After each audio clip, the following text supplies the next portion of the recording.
Tonight on CTV, what went on this week at the LSC protest? And as new COVID cases rise, where can you find the nearest testing site? Then, an interview with ASCSU's Kyle Hill and City Council's decision on marijuana sales. That and more, here on CTV.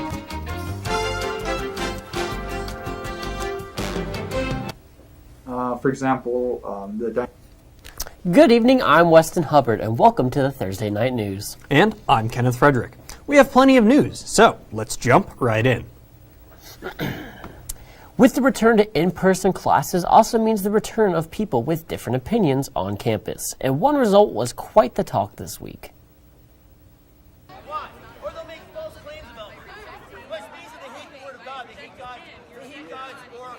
If you've walked by the LSC at all this week, you've probably seen some of the protests that are going on. Guys, people like you!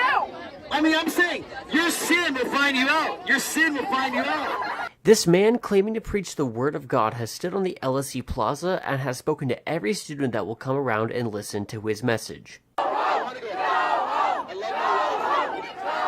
Some students disagreed with what this man was saying, and they were outright offended.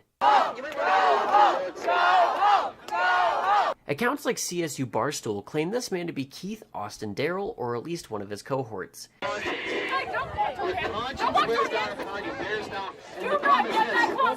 Darrell was arrested last week at Boise State for actively resisting police officers. Some of the students who spoke up against his teachings, such as Jake Bird, talked on the matter of how damaging lessons like these have been for people like him. I got kicked out of church when I was 8 because I wore a gay pride shirt. The pastor pulled me up in front of the entire pew and was like, hey, we don't want your kind, and I was like... Other students took the matter less seriously and did activities such as push-ups in the middle of his preachings. Social media took the events by storm, with commenters divided on the incident. Some claiming what he was doing was wrong, with others claiming it's his right to free speech. Ultimately, the experience has been one that students will likely remember for quite some time. If I didn't know that my church was wrong, I would have thought that guy was telling the truth. If any situations escalate regarding the LSC protest, we will be sure to keep you updated. I had the chance to talk with the ASCSU Speaker of the Senate, Kyle Hill, about the Student Senate. We spoke about plans the Senate had for the upcoming year. Speaker Hill told me that the Senate has lots of plans to help in areas like dining halls as well as parking and transportation. For example, the dining hall situation with Darrell and all that, I'm planning on bringing the leaders from the dining hall and Darrell to come and explain what is going on and why are they understaffed with 30,000 students and what can we do to make that better, because I know some students have concerns regarding that. Another topic of the conversation was on how the Senate and executive branches will be working together during his term. This was nothing to worry about for Hill, since he had already been friends with both the president and vice president for a few years already. Christian, Mary, and myself are really good friends, personally and professionally, and that's really helps this year because we'll be able to easily collaborate with him. With more ASCSU news coming every week, we here at CTV will keep you updated on our student government. Larimer County has seen several outbreaks of COVID-19 in the past few weeks, bringing the county all the way back to red status in terms of severity of COVID-19. In wake of this, Larimer County has opened up 2 new COVID-19 testing sites for the week, one at Timberline Church, 2908 South Timberline Road, and the other at Foundations Church, 1380 North Denver Avenue. With additional testing, the county hopes to combat the spread of both the original strand and Delta variant, which both seem to be spreading very fast again. For more information, you can go to larimer.org/health. Stoners of Fort Collins scored a big win on Tuesday night's City Council meeting, where some stricter city laws were updated to fit within state law. The changes affect quite a few things. First, the allowed amount of sale has gone from 2 ounces a week to the statewide 2 ounces a day. Dispensaries no longer have to close at 8 o'clock at night and can now close their stores at midnight. The restriction of a license to sell has dropped from those with a felony in the last 10 years to felons within the last 3 years. The council decided to make these changes at the request of voters and the marijuana industry. Jim Lenders, the Fort Collins Police Department marijuana enforcement officer, said the changes were made because city code needed to be up to date with Colorado's ever-changing laws. And it's evolved a lot in the last 10 years. And rather than constantly having to change municipal code to adapt to that, we thought it a more long-range move to make code align with state code, so that wasn't necessary. The law went into effect on Tuesday, but dispensaries are already updating store hours in anticipation of the extra 4 hours of sales a day. Last week, we discussed the case of Karen Gardner, a 73-year-old woman with dementia. Karen claims she'd been forcefully injured by an officer with body camera footage to back up her claims. After the officer in question, Austin Hopp, was found guilty of the charges, Loveland is now agreeing to a $3 million settlement for the lawsuit that Gardner had filed against the city. Although they have agreed to pay the $3 million, they will still not provide an admission of liability alongside the lump of money. Gardner's legal team plans to make a follow-up announcement sometime soon. The city will be carrying out spraying starting at 8 o'clock tonight and Sunday night. They'll be spraying for mosquitoes with West Nile after trappings indicated the presence of the virus. Trucks will be conducting pesticide foggings in southeast Fort Collins, and the city encourages residents to minimize exposure by staying indoors with windows closed. Pets should also be brought indoors until at least an hour after spraying stop at 2 o'clock in the morning. The trucks will be equipped with GPSs if residents want to track them at fcgov.com/West Nile. Make sure you stick around, Rams. We have more news after the weather with Morgan Gardner. That's here on CTV Channel 11.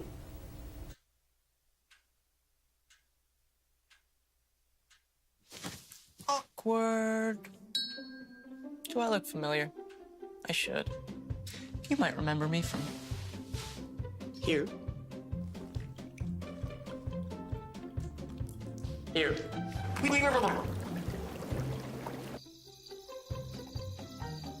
Or maybe even here. But an awkward silence can be a great thing. It can actually be a perfect moment to reach out to a friend and ask if they're okay if they seem down. Doesn't matter how you say it. You all right? Everything's okay? All G? You all right, girl? You cool? You bugging dog. Just show you're there for them. Go on, Kelly. Seize the awkward.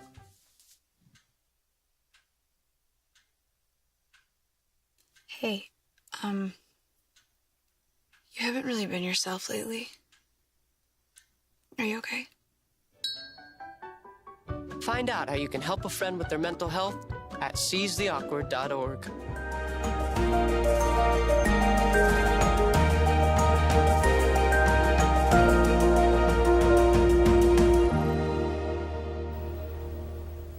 Good evening, Rams. My name is Morgan, here to give you all the rundown on weather.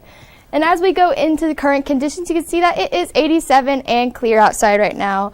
Little bit of wind, 5 to 10 miles an hour, north-northwest, with the sunset at 7:18 p.m. It is again one of those nights that's just perfect. And as we go into overnight loads, it's looking pretty consistent and overall quiet across the region.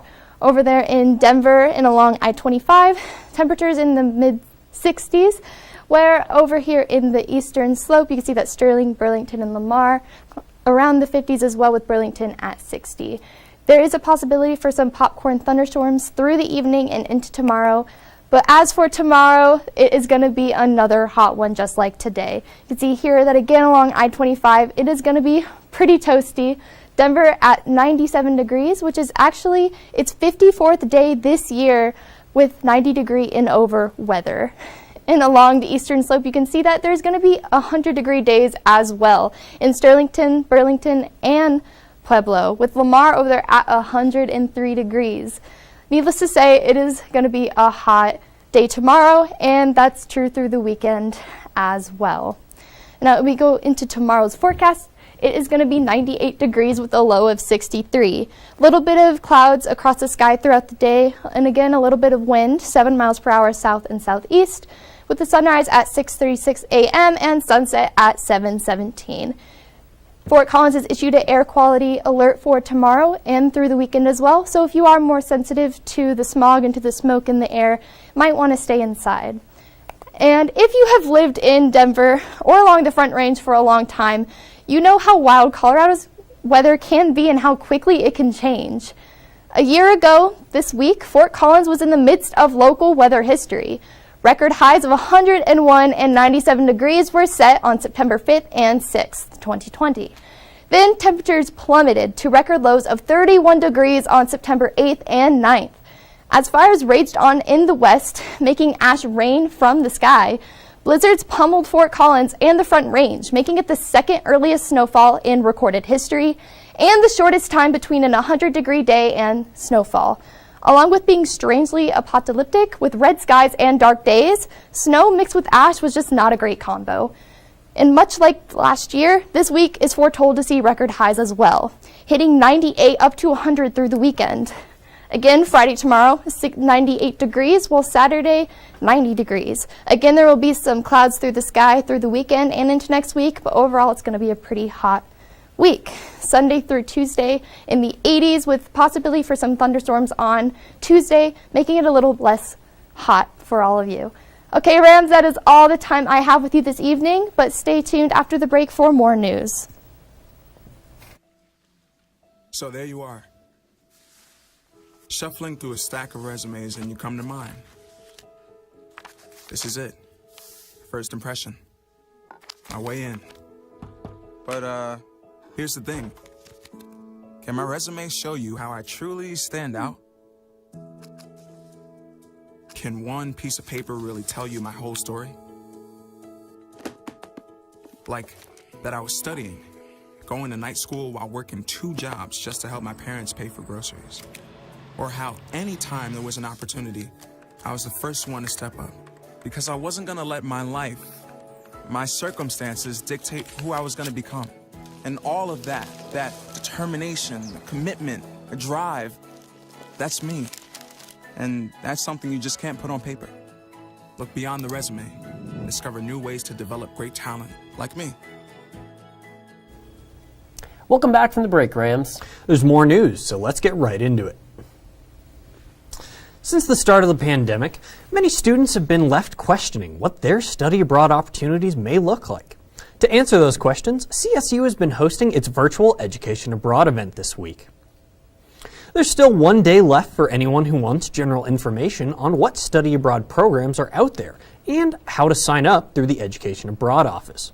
Sessions will be held from 9 in the morning tomorrow until about 1:30 in the afternoon. The last talk of the day will be about programs in the United Kingdoms and Ireland. If you missed out on a talk that you would like to see, any of the previous recordings from sessions this week can be viewed on the Education Abroad's website. Ever since I watched Sweet Life on Deck as a kid, I really wanted to study abroad, so I kind of am interested, not going to lie.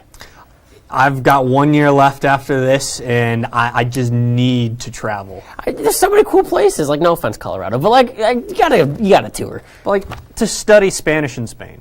Pretty cool. That would be pretty cool.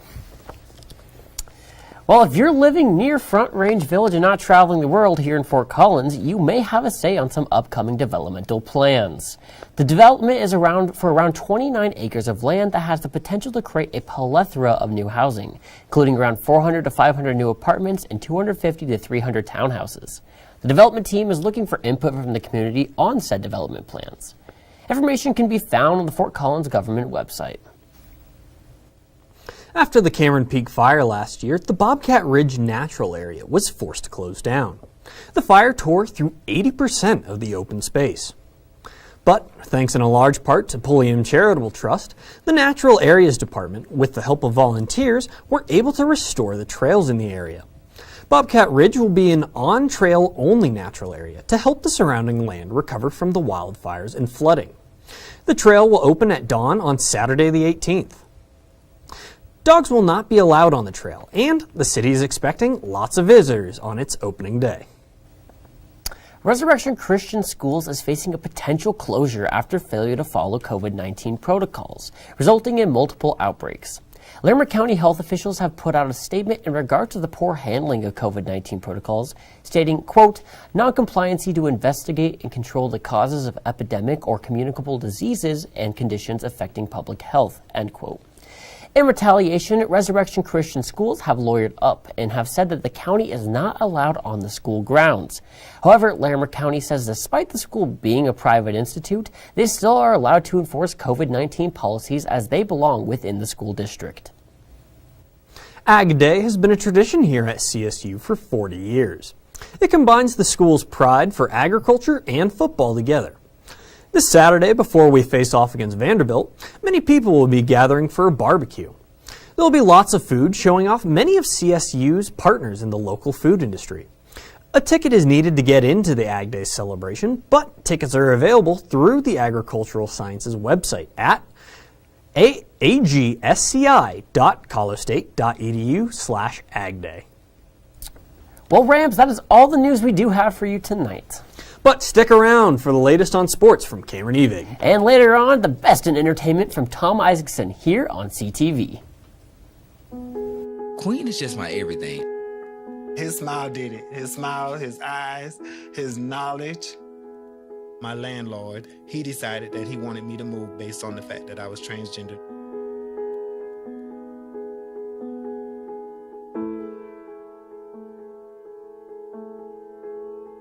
Let's just respect people in everyday life for just being human.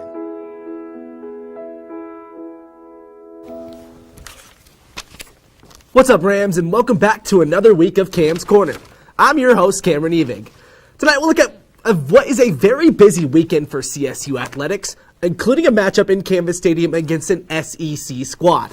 And sticking with football, the NFL 2021 season kickoff was just less than an hour ago. I'll give you my playoff predictions, my pick for MVP, and everything in between. All that and more on Cam's Corner, starting right now.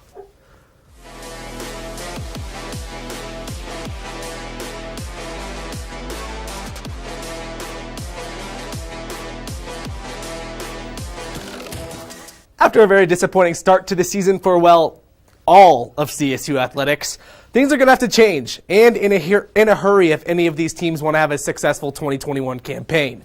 With CSU football, volleyball, and soccer starting out a combined 1-6-2 on the year. Oh, and that one win came just last week when the volleyball team beat NC State on Saturday. Now, if the Rams are going to turn things around, it's going to have to start tomorrow with a doubleheader for Coach Hilbert's crew right here at Moby, playing Southern Illinois' Edwardsville at noon, and then the Oregon State Beavers at 7. And things don't slow down there, facing off against UAB to end the weekend off on Saturday. Luckily for CSU, these three visitors have had their own struggles, with UAB and the Beavs sitting at 1-4 and SIUE at 2-4. Look for the Rams to win at least two of these matchups to start getting back on track. And speaking of a slow start to the season, CSU soccer is still looking for win number 1. And hopefully for Ram fans, it comes with their next match. Hosting the Idaho State Bengals at 12 o'clock on Sunday. Now, if CSU wants to take the dub in this one, they're going to have to put much more effort into offense. Only having one goal through 4 games so far. To keep it simple, Coach Keely Hagan and the crew need to figure out a way to put the ball in the back of the net, and quickly. Last but not least, we have Ram football, who took an L in the first game of their season last Friday against South Dakota State, where they got hosed in Canvas 42-23. Now, the main issue for the CSU team was an obvious one, allowing 242 rushing yards and 3 touchdowns to the Jackrabbits. But even though they started things off on the wrong foot, the Rams have a clear shot to rebound when they host Vanderbilt under the lights on Saturday. Look, it's true. CSU hasn't had much success against SEC teams in the past. But usually, SEC teams are good. Vanderbilt is not. And after South Dakota State running back Pierre Strong ran for 138 yards and 2 touchdowns last week, you would have to imagine that at the top of Steve Adazio's to-do list is fixing that defense. Moving on to the offense for CSU, it wasn't nearly as bad. Even if 2 of the 3 scores came when the game was pretty much over.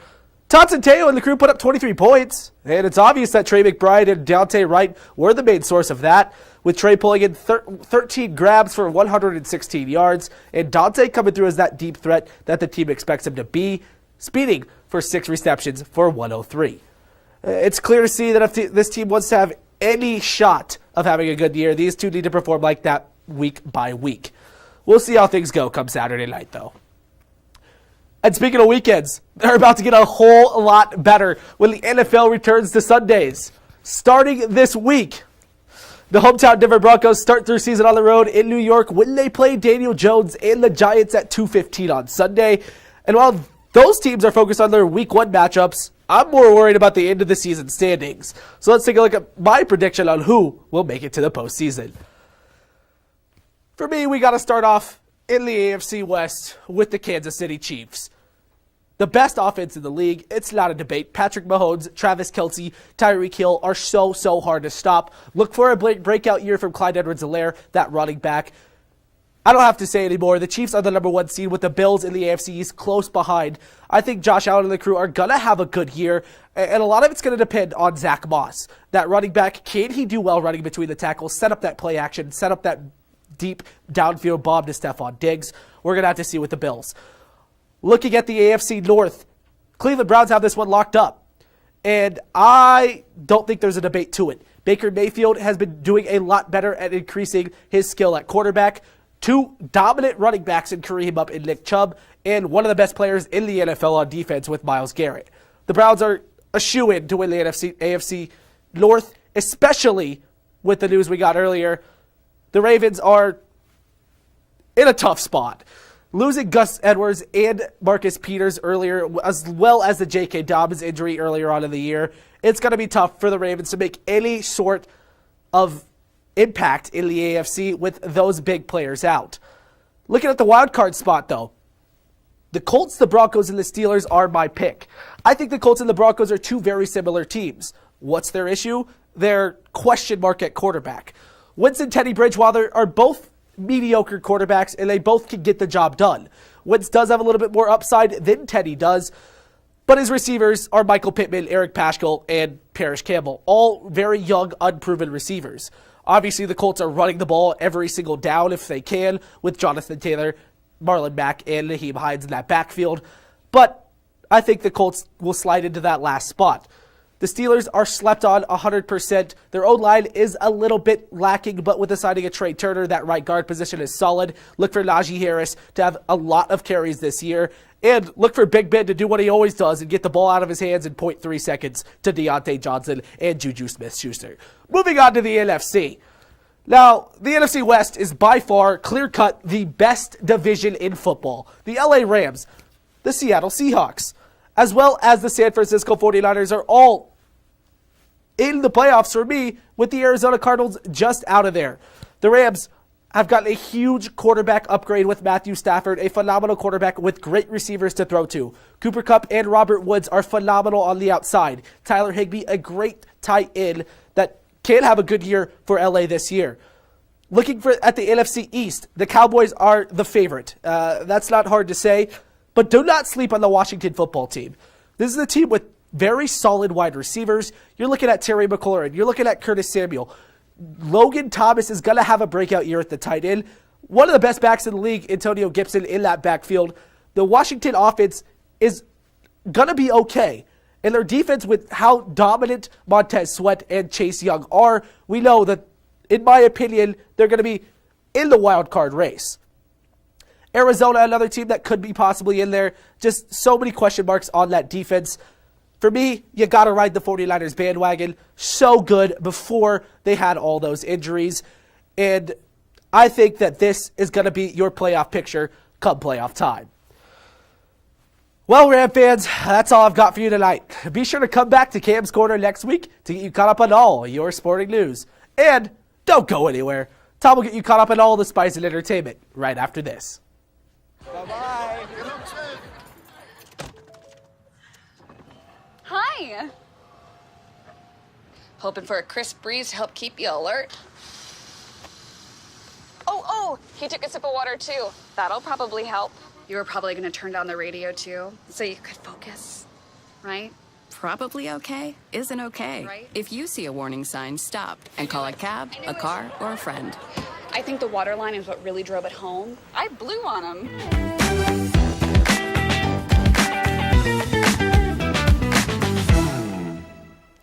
Howdy there, Rams and Ram fans. My name is Tom Isaacson, and it's time for your Thursday entertainment wrap-up.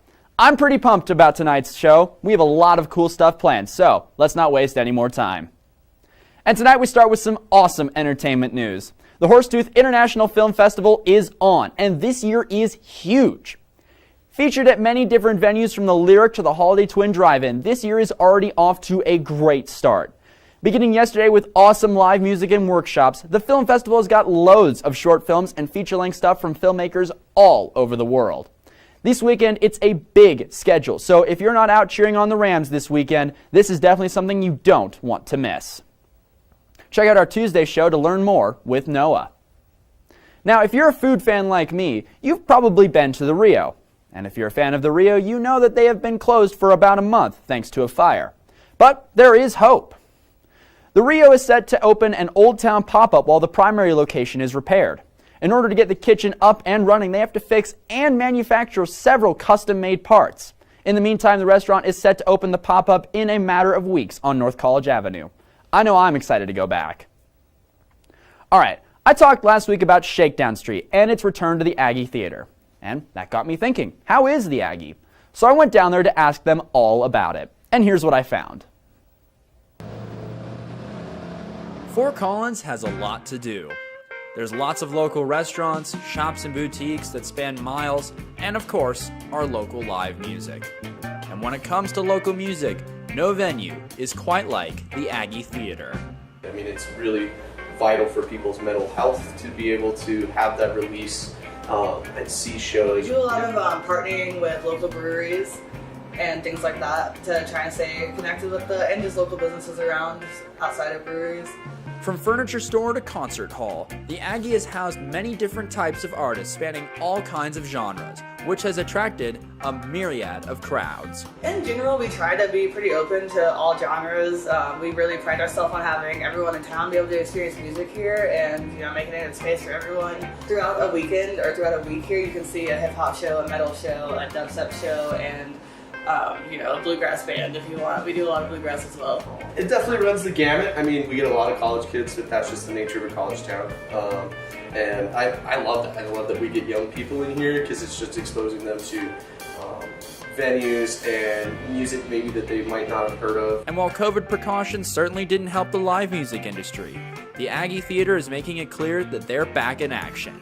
We're closer to normal than we have been in 18 months. I mean, just this last weekend we had 650 people in-house, and that's requiring vaccinations or negative tests. So we've proven to ourselves that we can do a sold-out show, do it safely and responsibly for the public, for the artists, and for the employees. Great way to end the night. Thank you guys so much. There is a whole lot of story to tell about the Aggie, and I only got a small taste. I got some of the greatest stories from Dalton and Bree, and unfortunately some of those are not exactly for camera. Huge shouts for letting me come and check it out. Here's a question. Do you enjoy the great outdoors, but don't enjoy, standing or walking around in it? Well, I have good news for you. The city of Fort Collins has officially declared that hammocks are allowed for use in city parks. As long as your hammock follows regulations about height and padding for the tree, you're good to just hang around. See what I did there? Hang around? Okay. I love to set up my hammock, so I look forward to taking advantage of this. As we draw our show to a close tonight, let's take a second and check out the clip of the week. Ta-da! And this week we have some big news, and I can't believe I get to talk about it. Popular film franchise The Matrix is back, and the first trailer for the 4th installment came out today. Here's a quick clip if you haven't seen it. And why you will never give up. You don't know me, no?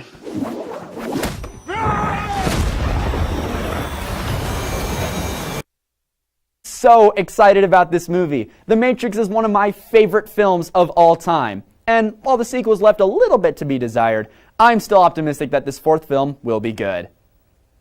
And with all of that, Rams, we are out of time. Thank you very much for tuning in this evening. We hope you have a great weekend and that you'll tune in back for our sports show on Monday. Good night.